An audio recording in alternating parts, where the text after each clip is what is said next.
Hello friends, நான் அஸ்வின் பாபு. இன்னைக்கு வீடியோவில் ரொம்பவே இன்ட்ரெஸ்டிங்கான டாபிக் தான் பார்க்க போகிறோம். அது எதை பற்றின்னு பார்த்தீங்கன்னா, ஆப்ரேஷன் பிளாக் தெண்டர். ஓகேங்களா? என்னடா பேரே டிஃப்ரெண்ட்டாக இருக்குன்னு பார்த்தீங்கன்னா, ஆமாங்க, பேர் பயங்கரமாக இருக்கும். பட் ஆனால் இந்த ஒரு ஆப்ரேஷன் ரொம்பவே சைலண்ட்டாக, சஸ்பென்ஸாக செய்யாமல் மக்களுக்கு எல்லாருக்கும் தெரிகிற மாதிரி சைலண்ட்டாக பக்காவாக செஞ்சு முடிச்சிருக்காங்க. அது சக்ஸஸும் பண்ணியிருக்காங்க நம்ம இந்தியன் கவர்மெண்ட். அதுவும் யாராலன்னு பார்த்தீங்கன்னா, அஜித் குமார் தோவல், இந்தியன் ஜேம்ஸ் பாண்டுன்னு சொல்லப்படுற அஜித் குமார் தோவலால் பக்காவாக செய்யப்பட்டிருக்காங்க. ஓகேங்களா? இந்த மாதிரி இது எப்படி நடந்தது, இது எங்கே நடந்தது, எதனால் நடந்தது, என்னென்ன ஆக்டிவிட்டீஸ்லாம் அந்த டைமில் நடந்துச்சுன்னு உங்களுக்கு டெய்லி இது மாதிரி புது புது இன்ஃபர்மேஷன்ஸ், ஆல்ரெடி நடந்தது, ஹிஸ்ட்ரி என்ன நடந்ததுன்னு உங்களுக்கு டெய்லி ஒரு இன்ஃபர்மேஷன்ஸ் ஒரு வீடியோவில் உங்களுக்கு நான் கன்வே பண்ணுறேன். என்ன சப்போர்ட் பண்ணுன்னா என்னை சப்ஸ்கிரைப் பண்ணி நீங்கள் என்ன ஃபாலோ பண்ணுங்கள். நான் உங்களுக்கு டெய்லி ஒரு வீடியோ தரேன். ஓகேங்களா? வாங்க இப்போ வீடியோக்குள்ளே போகலாம். ஃபஸ்ட்டு 1948 அப்போ தான் ஃபஸ்ட்டு ஆப்ரேஷன் ப்ளூ ஸ்டார்னு ஒன்று நடந்தது. ப்ளூ ஸ்டாரை பற்றி நிறைய பேருக்கு தெரிஞ்சிருக்கும். தெரியாதவங்களுக்கு வேறு ஒரு வீடியோ கண்டிப்பாக பண்ணுறேன். அது மிகப்பெரிய வீடியோவாக இருக்கும். ஸோ இப்போ இதை பற்றி பேசுவோம். ஸோ 1984 நடந்த அதுக்கப்புறம் மிகப்பெரிய பிரச்சனைலாம் நடக்குது பஞ்சாபில். ஓகேங்களா? அதுக்காக தான் அப்போது இருக்க பிரைம் மினிஸ்டர் இந்திரா காந்தியை சீக்கியர்கள் கொன்னாங்கன்னு எல்லாருக்குமே தெரியும் இல்லைங்களா? அதை பேஸ் பண்ணி இங்கே வந்து பார்த்திங்கன்னா சேம் அதே பிளேஸில் கோல்டன் டெம்பிளில் சில எக்ஸ்ட்ரீமிஸ்ட் காலிஸ்தான் இயக்கத்தை சேர்ந்த சில எக்ஸ்ட்ரீமிஸ்ட் என்ன பண்ணுறாங்கன்னா 1988 அகைன் அதுக்குள்ளே போகிறாங்க. அதுவும் பார்த்திங்கன்னா மிகப்பெரிய வெப்பன்ஸ் எல்லாமே மிக மோசமான வெப்பன்ஸோட உள்ளே போய் நுழையிறாங்க. ஓகே, நுழைஞ்சிட்டு என்ன பண்ணுறாங்கன்னா தனக்குன்னு ஒரு இங்கே வந்து பார்த்திங்கன்னா டேரெக்டாக பப்ளிக்கிட்ட எதுவுமே பிரச்சனை பண்ணல, எந்த ஒரு ஹாஸ்டேஜுமே வைக்கல. அங்கே வந்து பார்த்திங்கன்னா சில தீவிரவாத ஆக்டிவிட்டீஸ் எல்லாத்தையுமே மேற்கொள்கிறாங்க. ஓகேங்களா? நிறைய அந்த மாதிரி கன்ஸு எல்லாமே சப்ளை ஆகிட்டு இருக்குது. அதுவும் வந்து கோயில், அவங்களுடைய புனித தலம்னு சொல்லுவாங்க இல்லைங்களா? அந்த மாதிரி புனித தலத்துக்குள்ளே மிகப்பெரிய பிரச்சனைலாம் பண்ண போகிறாங்க. அவங்க வந்து அது ஒரு ஹப்பாகவே யூஸ் பண்ண ஆரம்பிச்சிட்டாங்க அந்த கோயிலை. இந்த மாதிரி பிரச்சனைகள் செய்கிறதுக்காகவே இந்த மாதிரி இன்ஃபர்மேஷன்ஸை பாஸ் பண்ணுறது, தீவிரவாதிகளுக்கு பாஸ் பண்ணுறது. இவங்களோட கோரிக்கையில் என்னமே எங்களுக்கு தனி நாடு வேணும், எங்களை வந்து பஞ்சாப் வந்து பார்த்திங்கன்னா தனியாக கொடுத்துருங்க, எங்களுக்கு வந்து இந்தியாவோட இருக்க தேவையில்லை. ஸோ இந்த மாதிரியான அன்வான்ட் கோரிக்கையெல்லாம் வைக்கும்போது கவர்மெண்ட்டால் எந்த ஒரு ஆக்ஷனுமே எடுக்க முடியலன்னு தெரிஞ்சுக்கோங்க. எதனால் கவர்மெண்ட்டால் எந்த ஆக்ஷன் எடுக்க முடியல? ஏன் டேரெக்டாக போயிட்டு அவங்கள பிடிச்சிட்டு வரலாம்ல? ஏன்னா அவங்க பெருசாக எந்த ஒரு ப்ராப்ளமே பண்ணலை, பண்ணிக்கிட்டு இருக்காங்க. இன்ஃபர்மேஷன் மட்டும்தான் வந்திருக்கு. ஏன் கவர்மெண்ட்டால் போக முடியலன்னா 4 வருஷத்துக்கு முன்னாடி தான் மிகப்பெரிய ப்ராப்ளம் நடந்தது. பிரைம் மினிஸ்டர் கொன்று இருக்காங்க. ஸோ இந்த டைம் கவர்மெண்ட் என்ன பண்ணுறாங்கன்னா, யாருமே வந்து பார்த்திங்கன்னா சோல்ஜர்ஸை வச்சு அட்டாக் பண்ணக்கூடாது. டேரெக்டாக போய் அட்டாக் பண்ணால் ஆல்ரெடி நடந்த பிரச்சனை மாதிரி திரும்பி நடக்க வாய்ப்பு இருக்குது. ஏன்னா ஆல்ரெடி நடந்த பிரச்சனை மக்கள் மத்தியில் மிகப்பெரிய கலவரத்தை உண்டாக்கிச்சு, நிறைய பேர் கொல்ல ஆரம்பித்தாங்க. ஸோ இந்த மாதிரி திரும்பி நடக்கக்கூடாது. இப்போ வந்து திரும்பி கவர்மெண்ட் அது மாதிரி பண்ணாங்கன்னா திரும்பி சீக்கியர்கள் எல்லாருமே கோவப்படுவாங்க. அது மட்டும் இல்லாமல் மில்லியன்ஸ் ஆஃப் சீக்கியர்கள் நம்ம இந்தியாவில் மட்டும் இல்லை, உலகம் மொத்தம் ஃபுல்லாகவே இருக்காங்க. கனடாவில் இருக்காங்க, யூகேயில் இருக்காங்க. ஸோ இங்கே எல்லாமே இருக்காங்க. இது மிகப்பெரிய பிரச்சனையாகும். ஸோ அதனால் அவங்க யாருமே என்ன பண்ணாங்கன்னா டேரெக்டாக போய் அட்டாக் பண்ணவே இல்லை. ஸோ அப்போ தான் என்ன ஆகுதுன்னா, இங்கே வந்து பார்த்திங்கன்னா என்ன பண்ணுறாங்கன்னா அஜித் தோவல்கிட்ட இந்த பிரச்சனையை கொண்டு போகிறாங்க. ஸோ இங்கே தான் இவர் என்ட்ரி ஆகிறாரு இந்த ப்ராப்ளத்தில். ஸோ இங்கே இவர் என்ன பண்ணுறாரு, இவர் வந்து பார்த்திங்கன்னா இவரோட ஹிஸ்ட்ரியை பற்றி நான் ஆல்ரெடி ஒரு வீடியோ பண்ணியிருக்கேன், அதில் போய் பாருங்கள், நான் எக்ஸ்பிளைன் பண்ணியிருப்பேன். இவர் யார், எங்கே பண்ணார், என்னென்னலாம் பண்ணியிருக்காரு, பாகிஸ்தானில் போயிட்டு ஒரு ஸ்பையாக இருந்திருக்காரு. ஸோ அந்த மாதிரி இவர் என்ன பண்ணுறாருன்னா ஃபஸ்ட்டு அந்த நகரத்துக்குள்ளே போகிறாரு. நகரத்துக்குள்ளே போயிட்டு மக்களாக கொஞ்ச நாள் வாழ்ந்துக்கிட்டு இருக்கும்போது இந்த ஆட்டோ ரிக்ஷாலாம் ஓட்டுவாங்க இல்லைங்களா? அந்த டைமில் ரொம்பவே ஃபேமஸ். ஸ்டில் இப்போவுமே வந்து பார்த்திங்கன்னா Delhi side, north side auto rickshaw இருக்குது. ஸோ இவர் என்ன பண்ணுறாருனா ஆட்டோ ரிக்ஷா எடுத்துக்கிட்டு அங்கேயே சுற்றி வராரு. ஸோ அங்கே இருக்க மக்கள் கூட ரொம்பவே பழகி உள்ளே போயிட்டு பேசணும், உள்ளே போயிட்டு கோயிலுக்கு போகிறாரு, கும்பிட்டுட்டு வராங்க. ஸோ இந்த மாதிரி மக்களாக கலந்த இது பண்ணிகிட்டு இருக்காரு. ஆனால் இவர் வந்து பார்த்திங்கன்னா ஒரு மிகப்பெரிய ஒரு சீக்ரெட் ஆஃபீஸர் தான் இவர். ஸோ சாதாரண மக்கள் மாதிரி கலந்து உள்ளே போயிட்டு அவங்கக்கிட்ட ஒரு நம்பிக்கையை பெறுறாரு. அங்கே இருக்க அந்த ஒரு தீவிரவாத அமைப்புக்கிட்ட ஒரு நம்பிக்கையை பெற்று அவங்களுக்கு வந்து எப்படி இது பண்ணுறாங்க அப்படின்னு பார்த்தீங்கன்னா, நான் வந்து உங்களுக்கு ஹெல்ப் பண்ண போகிறேன், நான் வந்து வெளியில் இருக்க பாகிஸ்தான்லேருந்து நான் வந்து உங்களுக்கு ஹெல்ப் வாங்கி தர முடியும். ஸோ அப்படின்னு சொல்லி தீவிரவாதிகளையே ஏமாற்றி அவங்களுக்கு சில ஹெல்ப்புமே பண்ணுறாரு.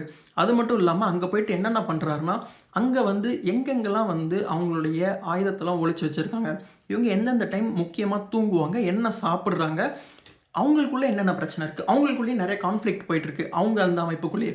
அதுவும் இல்லாமல் இவர் கண்டுபிடிச்ச முக்கியமான விஷயம் என்னென்னா, இவங்க யாருமே ஒற்றுமையாக இல்லை, அவங்க ரொம்பவே வீக்காக இருக்காங்க, இவங்களுக்குள்ளேயே நிறைய கான்ஃப்ளிக்ட் இருக்குது அப்படின்றத அதுக்குள்ளார போய் ஒரே ஆள், தனி ஆள் உள்ளே போய் அவங்க அங்கே இருக்கிற மக்களோட கலந்து, அங்கே இருக்க தீவிரவாதி இனத்தோட கலந்து, அங்கே இருக்க ப்ராப்ளத்தை எல்லாத்தையுமே இவர் வந்து பார்த்திங்கன்னா இந்தியன் கவர்மெண்ட்டுக்கு கொண்டு வந்து கொடுக்குறாரு. ஓகே, இப்போ என்ன பண்ணுறாங்க கவர்மெண்ட்டால் டைரெக்டாக போய் அட்டாக் பண்ண முடியாது. ஏன்னா ஆல்ரெடி வந்து ப்ளூ ஸ்டார்ன்ற பிரச்சனையில் கவர்மெண்ட்டோட பேர் ரொம்பவே மோசமாக இறங்கியிருக்கு. அது மட்டும் இல்லாமல் நிறைய கலவரங்களும் நடந்திருக்கு. ஸோ 4 வருஷத்தில் திரும்பி அதே பிரச்சனை அதே இடத்துல போய் நடந்துச்சுன்னா, ஏன்னா அது வந்து ரொம்ப ஒரு முக்கியமான ஒரு டெம்பிள் அது. எப்படின்னா இப்போ ஃபார் எக்ஸாம்பிள் வந்து இப்போ ஹிந்துஸுக்குன்னு பார்த்தீங்கன்னா என்ன இருக்குது, அயோத்தி இருக்குது இல்லைங்களா, ராமேஸ்வரம் இருக்குது. இந்த மாதிரி புனித ஸ்தலத்தில் சீக்கியர்களுக்கு அது ஒரு முக்கியமான புனித ஸ்தலம். அந்த மாதிரி இடத்துல ரொம்ப சென்சிட்டிவான ஏரியாவில் கவர்மெண்ட்டால் இறங்கி அடிக்க முடியாது. ஏன்னா அப்படி பண்ணதுனால தான் மிகப்பெரிய கலவரங்கள் வெடிச்சது. பிரைம் மினிஸ்டர், இந்தியாவோட பிரைம் மினிஸ்டரை கொண்டு இருக்காங்க. 4 வருஷத்தில் அது கண்டிப்பாக யாரும் மறந்துருக்க மாட்டாங்க. ஸோ இப்போ வரைக்குமே அது மிகப்பெரிய பிரச்சனையாக தான் பேசப்படுது. ஸோ இந்த மாதிரி நம்மளால் டைரெக்டாக அட்டாக் பண்ண முடியாது. ஆனால் உள்ளே வந்து தீவிரவாத இயக்கம் வளர்ந்துக்கிட்டே இருக்காங்க. ஸோ இவருக்கு கொடுத்த நியூஸை வச்சு இப்போ என்ன பண்ணுறாங்கன்னா, ஃபஸ்ட்டு இங்கே வந்து பார்த்திங்கன்னா கேபிஎஸ் கில் அப்படின்னு சொல்லிட்டு பஞ்சாப் போலீஸோட ஃபோர்ஸ் ஒன்று இருக்குது. அது கூட கோஆப்ரேட் பண்ணி இந்தியன் கவர்மெண்ட் அவங்க கூட கோஆப்ரேட் பண்ணி, அது மட்டும் இல்லாமல் நேஷ்னல் செக்யூரிட்டி கார்ட்ஸ் இவங்க 2 பேருமே ஒரு நல்ல ஒரு பிளான் பண்ணுறாங்க. பிளான் வந்து பக்காவாக பொறுமையாக ரொம்பவே நிதானமாக பண்ணுறாங்க. என்ன பண்ணுறாங்கன்னா ரொம்ப சூப்பராக இருக்கும் பாருங்கள்.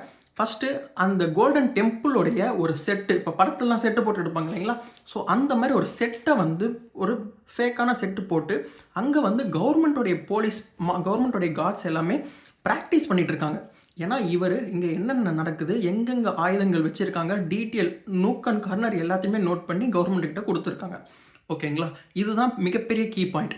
ஸோ இதை வச்சு ஒரு செட்டு போட்டு அங்கே என்ன பண்ணுறாங்களோ அதை அப்படியே ரீப்ளிகேட் பண்ணி, ஸோ இங்கே வந்து கவர்மெண்ட் ப்ராக்டிஸ் பண்ணி டேரெக்டாக சில இடத்துல மட்டும் வந்து பார்த்திங்கன்னா அந்த ஸ்னைஃபர் ஷாட்ஸோடைய பாயிண்ட்ஸை ஃபிக்ஸ் பண்ணி அடிக்கணும். ஏதாவது ஒரு பிரச்சனை ஆச்சுன்னா செகண்ட் ஆப்ஷனாக ஷூட் பண்ணுறதா வச்சுருக்காங்க. அது வரைக்குமே ஷூட் யாருமே பண்ணவே இல்லை.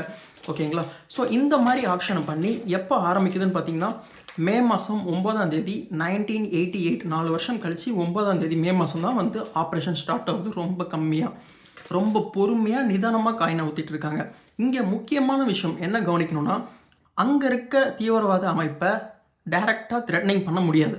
பண்ணாங்கன்னா ஆல்ரெடி வந்து அது ஃபங்க்ஷன் ஆகிக்கிட்டு இருக்க ஒரு டெம்பிள். அது ஒரு ஹாஸ்டேஜ் ஒரு 100 பேரை பிடிச்சி வச்சுருக்காங்க அப்படின்னா கூட பரவாயில்ல, எதுவுமே கிடையாது. அது டேரெக்டாக எப்பையும் போல் இயங்கிட்டு இருக்க ஒரு ஃபங்க்ஷன் ஆகிக்கிட்டு இருக்க டெம்பிள். ஸோ அங்கே தான் இவங்க பண்ணிக்கிட்டு இருக்காங்க. ஸோ மே மாதம் 9ஆம் தேதி என்ன பண்ணுறாங்க அப்படின்னா, ஃபஸ்ட்டு அங்கே இருக்க வாட்டர் சப்ளைவை கட் பண்ணுறாங்க. ஓகேங்களா, எந்த ஒரு எலக்ட்ரிசிட்டியுமே உள்ளே கிடையாது. கொஞ்சம் கொஞ்சமாக அவங்களால வாட்டர் சப்ளை இல்லாமல் எலக்ட்ரிசிட்டியை கட் பண்ணுறாங்க. உள்ளேருந்து எந்த வாட்டரும் வெளில வரவும் முடியாது, வெளியிலேருந்து ஒரு வாட்டர் உள்ளே போகவும் முடியாது. ஸோ இந்த மாதிரி பிரச்சனைகளை ஃபஸ்ட்டு கொடுக்க ஆரம்பிக்கிறாங்க. ஓகேங்களா, அது மட்டும் இல்லாமல் இந்த கோல்டன் டெம்பிளுக்கு வெளியில் எந்த ஒரு செக்யூரிட்டி ஃபோர்ஸுமே வந்து உள்ளே போக முடியாது. ஸோ இப்போ வந்து இவங்களுக்கும் எந்த ஒரு ஃபுட் சப்ளைவும் உள்ளே போக முடியாது. அந்த மாதிரி எந்த ஒரு வண்டியும் உள்ளே போக முடியாது. இந்த மாதிரி எல்லா ஃபுட்டுலேருந்து கரண்ட்லேருந்து தண்ணியிலேருந்து எல்லா சப்ளையுமே கட் பண்ணுறாங்க. கொஞ்சம் கொஞ்சமாக அங்கே உள்ளே இருக்கவங்களால அங்கே இருக்க ஸ்டோரேஜ், ஏன்னா இவருக்கு தெளிவாக தெரியுது அஜித் தோவல் உள்ளே போய் ஒரு செம்மையான ஒரு பாயிண்ட் கொடுத்துருக்காரு. இவங்க எல்லாருமே ஒரு கான்ஃப்ளிக்டில் இருக்காங்க. அது மட்டும் இல்லாமல் இங்கே வந்து பார்த்திங்கன்னா ஃபுட்டே கிடையாது. அன்றாட ஃபுட்டு வந்து வெளியிலேருந்து வந்தால் மட்டும்தான். ஸோ ஏன்னா அப்போ தான் வந்து ஒரு ஃபுட் சப்ளை வந்து இல்லாதனால கொஞ்சம் கொஞ்சமாக அவங்களுக்கு எல்லாமே ப்ராக்டிஸ் பண்ணிகிட்டு இருக்கும்போது, அவங்களுக்கு ட்ரைனிங் பண்ணிட்டு அந்த தீவிரவாதிகள் ட்ரைனிங் பண்ணும்போது அவங்களால வந்து ஃபுட் இல்லாமல் அவங்களால ஒன்றும் பண்ண முடியல. அவங்களுக்கு ப்ரெஷர் அதிகமாகிட்டு இருக்குது. இங்கே வந்து பார்த்திங்கன்னா தமிழ்நாடு கவர்மெண்ட் இல்லை, இந்தியன் கவர்மெண்ட் வந்து பார்த்திங்கன்னா ஒரு மைண்ட் கேம் ப்ளே பண்ணியிருக்காங்கன்னு தெரிஞ்சுக்கோங்க. ஓகேங்களா, ஸோ இந்த மாதிரி ப்ளே பண்ணிகிட்டு இருக்கும்போது அங்கே வந்து மைண்ட் ப்ரெஷர் அதிகமாகிக்கிட்டே இருக்குது. யாருக்குன்னு பார்த்தீங்கன்னா 2 சைடுமே, கவர்மெண்ட்டுக்கும் ஓகே. ஏன்னா கவர்மெண்ட் கொஞ்சம் ஏதாவது ஒரு தப்பு பண்ணாலுமே இந்த தீவிரவாதி அமைப்பு வந்து என்னன்னாலும் ரியாக்ட் பண்ணலாம். ஏன்னா ஒன்ஸ் அவங்க மாட்டினான்னு தெரிஞ்சுட்டாங்கன்னா அவங்களால நார்மலாக இருக்க முடியாது. அவங்களோட ஆக்டிவிட்டீஸ் அப்நார்மலாக ஆகிடும். ஸோ அதனால் அவங்க என்ன பண்ணுறாங்கன்னா ரொம்பவே பார்த்து தான் செய்கிறாங்க. ஸோ இந்த மாதிரி செஞ்சுட்டு இருக்கும்போது இங்கே வந்து பார்த்திங்கன்னா ஃபஸ்ட் அதுக்கப்புறம் NSG இருக்காங்க இல்லைங்களா, நேஷ்னல் செக்யூரிட்டி கார்ட்ஸ், இவங்க எல்லாருமே தன்னுடைய ஃபேஸ் எல்லாருமே கவர் பண்ணிக்கிட்டு ஆஸ் எ டிவோட்டி தன்னுடைய எப்படி சொல்கிறதுனா ஒரு சாமி கும்பிட்ற போகிற மாதிரியே எந்த ஒரு செருப்பு காலுமே செருப்பு ஷூ எதுவுமே போடாமல் செக்யூரிட்டி கார்ட்ஸே ஃபஸ்ட்டு ஒரு சின்ன ஆயுதத்தை மட்டுமே, சின்ன வெப்பன்ஸ், சின்ன கன்ஸ் அந்த மாதிரி மட்டுமே வச்சு ஃபஸ்ட்டு உள்ளே போயிட்டு பேச்சுவார்த்தை நடத்த ஆரம்பிக்கிறாங்க சவுண்டாக. இதில் முக்கியமான விஷயம் என்னென்னா, இது எல்லாமே இன்ச் பை இன்ச் மீடியாவில் டெலிகாஸ்ட் ஆகிக்கிட்டு இருக்குது. இப்போ கூட நம்மளால் அந்த நிறைய வீடியோஸ் வந்து பார்க்க முடியும். எதனால மீடியாவில் டெலிகாஸ்ட் ஆகுது? ஏன்னா ஆப்ரேஷன் ப்ளூ ஸ்டார் ரொம்பவே சீக்ரெட்டாக பண்ணது. அதனால் உலகம் ஃபுல்லாமே வந்து பார்த்திங்கன்னா மிகப்பெரிய பிரச்சனைகள்லாம் வெடிச்சது. ஸோ உலகம் ஃபுல்லாமே இருந்து கண்டனங்கள் தெரிவித்தாங்க இந்தியன் கவர்மெண்ட் மேலே. இந்தியன் கவர்மெண்ட் ரொம்பவே தப்பு பண்ணிட்டாங்க, இந்தியன் கவர்மெண்ட் ரொம்பவே அவசரப்பட்டுட்டாங்க, உள்ளே இருக்க மக்களை பற்றி யாருமே யோசிக்கல அப்படின்னு மிகப்பெரிய பிரச்சனை இருந்தது. ஸோ இது வந்து பார்த்திங்கன்னா இந்த ஆப்ரேஷன் வந்து பார்த்திங்கன்னா இன்ச் பை இன்ச் டெலிகாஸ்ட் பண்ணப்பட்டு நடந்த ஒரு சக்ஸஸ்ஃபுல்லான ஆப்ரேஷன் தெரிஞ்சுக்கோங்க. ஸோ அவங்களுக்கு கடைசியாக பேச்சுவார்த்தை நடத்துகிறாங்க. அவங்களுக்கு தெளிவாக தெரிஞ்சிருச்சு வெளியிலேருந்து எந்த ஒரு சப்போர்ட்டுமே இல்லை. அஜித் தோவல்ன்ற ஒருத்தர் இந்த மாதிரி பண்ணியிருக்காரு. ஸோ அவங்களுக்கு வெப்பன்ஸும் கிடையாது, ஃபுட் சப்ளை கிடையாது, எதுவுமே பண்ண முடியாது. அவங்க ஒரு நிராயுத பணியாக ஆகிட்டாங்க எல்லா டெரரிஸ்ட்டுமே. ஓகேங்களா, அவங்களுக்கு தெளிவாக தெரிஞ்சிருச்சு தான் மாட்டிக்கிட்டாங்கன்னு சொல்லிட்டு. ஸோ கொஞ்சம் கொஞ்சமாக மக்களாக அவங்களும் வெளில வர ஆரம்பித்தாங்க. ஸோ அந்த மாதிரி வெளில வர ஆரம்பிக்கும்போது மோர் தென் 140 மக்கள், 140 மக்களுக்கு மேலே அங்கேருந்து விடுவிக்கப்பட்டாங்க. அங்கேருந்து குழந்தைகள் விடுவிக்கப்பட்டாங்க. கொஞ்சம் கொஞ்சமாக அவங்க எல்லாருமே சரண்டர் அடைஞ்சாங்க. இங்கே வந்து பார்த்திங்கன்னா மிகப்பெரிய ப்ராப்ளம், ஒரு பிரைம் மினிஸ்டரை கொல்ற அளவுக்கு நடந்த ஒரு ப்ராப்ளத்தை ஒரு வெப்பன் கூட யூஸ் பண்ணாமல், எந்த வெப்பனும் யூஸ் பண்ணாமல் இன்டெலிஜென்ஸால் ஒரே ரீசனாக மட்டுமே வச்சு இந்த ஒரு ஆப்ரேஷனை சக்ஸஸ்ஃபுல்லாக இந்தியன் கவர்மெண்ட் பண்ணியிருக்காங்கன்னு தெரிஞ்சுக்கோங்க.